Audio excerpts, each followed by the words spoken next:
বাড়ির খাওন মানেই মজা, তাই বলে এত খাবি ভাই? একটু কম কম খা।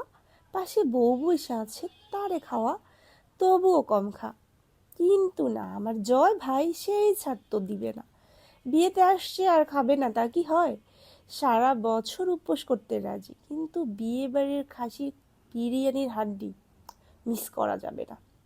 আর এই যে প্রমাণ দেখেন কি পরিমাণ খাইতেছে, আমারে দেখেই চামচটা রাইখা দিছে, যাতে ভিডিওর মধ্যে সেটা না নিতে পারি। কি পরিমাণ খাদক ভাবা যায়। আর এই যে আমার জামাই একদম খেতে পারে না বেচারা, ওদিকে বউকে রাইখা খাওয়া শেষ। খুব কম খায় লোকটা, একদম মুখে রুচি নাই। আর এদিকে আমাদের কিরণমালা হাড্ডি খাচ্ছে। ও ভালো কথা, সে কিন্তু আবার খাসির মাথা বেশ পছন্দ করে। ইনি হচ্ছেন কিরণমালা টু। ইনি বা কম যায় কিসে, পুরাই। এখানে সবাই খাওয়া দাওয়া নিয়ে ব্যস্ত, আর এই কিরণমালারা হাড্ডি খাওয়া নিয়ে। এদের প্লেটে হাড্ডি না পড়লে রক্ষে নেই। তো